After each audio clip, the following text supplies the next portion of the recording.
السلام عليكم ورحمة الله وبركاته.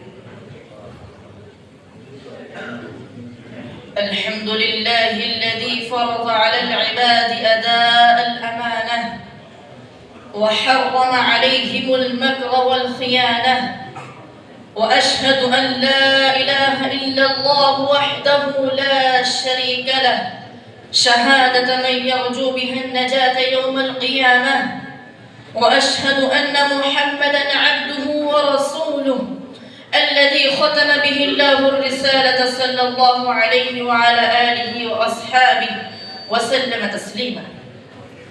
أما بعد، سيادة رئيس الحفل الكريم والمستمعون الحضور، عن أبي هريرة رضي الله تعالى عنه أنه قال: بينما النبي صلى الله عليه وسلم يحدث القوم جاءه أعرابي فقال: متى الساعة؟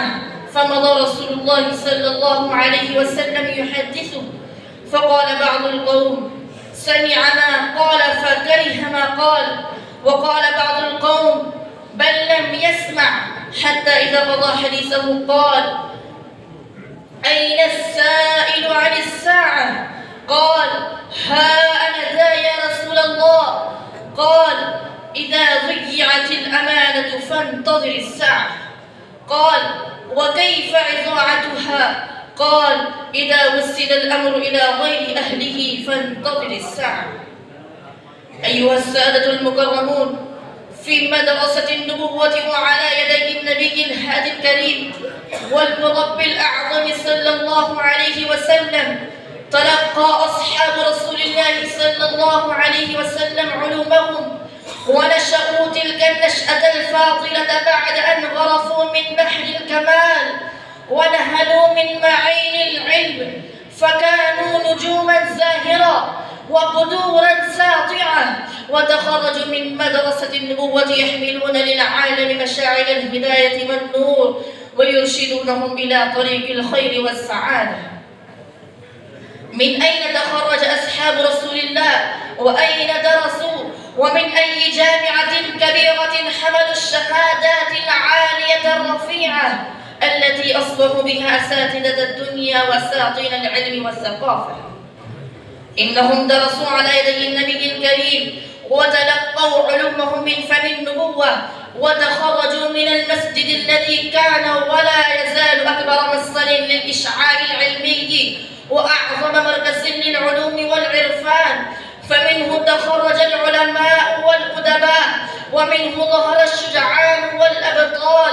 وقد صدق من قال: أطلع المسجد الكريم أناسا أنتجتهم مدارس القرآن، صقلتهم يد النبي فأضحوا غرة الدهر في جميل الزمان. هذا هو رسول الله صلى الله عليه وسلم يجمع أصحابه في المسجد ويجلس إلى جانبهم كواحد منهم ليعظهم ويذكرهم ويرشدهم إلى ما فيه سعادة الدنيا والآخرة. ويدخل أعرابي فيرى رسول الله صلى الله عليه وسلم يحدث أصحابه، فيقف يستمع إلى هديه الشريف، ثم يلقي عليه سؤالا قبل أن يتم الرسول صلى الله عليه وسلم كلامه، يسأله عن الساعة، يريد أن يعرف أحوالها، ويظهر من سؤاله أنه كان مشغول البال والفكر بأمر الساعة وأمر القيامة، ولكن الرسول عليه أفضل الصلاة والتسليم لم يجبه وبقي متابعا لحديثه. وهنا يظن بعض الصحابة أن الرسول الكريم لم يسمع سؤاله، والبعض الآخر يقول إن الرسول قد سمع كلامه ولكنه كره أن يجيبه لأنه لم يتم بعد حديثه. ويستمر الرسول في حديثه حتى إذا انتهى منه التفت إلى أصحابه يسألهم: أين السائل عن الساعة؟ فيجيبه الأعرابي: ها أنا ذا يا رسول الله، أي ها أنا حاضر بين يديك وأسمع لكلامك، وقل لي انتباه إلى ما تقول. فيجيبه الرسول صلى الله عليه وسلم بتلك الكلمة الرائعة الجامعة: إذا ضيعت الأمانة تنتظر الساعة، وحقا إنها لكلمة هادفة وحكمة بالغة من جوامع كلمه صلى الله عليه وسلم. فالأمانة إذا ضاعت، والمسؤولية إذا فقدت، والأمور إذا تقلدها الجهال، وأصبحت الحياة فوضى، فإن ذلك أكبر برهان على قرب قيام الساعة. ولقد أحسن من قال: لا يصلح الناس فوضى لا سراة لهم، ولا سراة إذا جهالهم سادوا. تبقى الأمور بأهل الرأي ما صلحت، فإن تولت فبالأشرار تنقاد.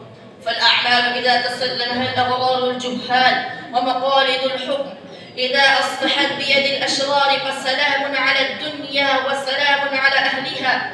ولقد صدق المصطفى الحادي البشير حين قال: إذا كان أمراؤكم شراركم، وأغنياؤكم بخلاءكم، وأموركم إلى نسائكم، فبطن الأرض خير لكم من ظهرها. وأخيرا أدعو الله تعالى أن يجعلني وإياكم ممن سلك بهم سبيل ذات الأمانة، ووقفهم للطاعة والاستقامة، وعافاهم من موجبات الحسرة والندامة.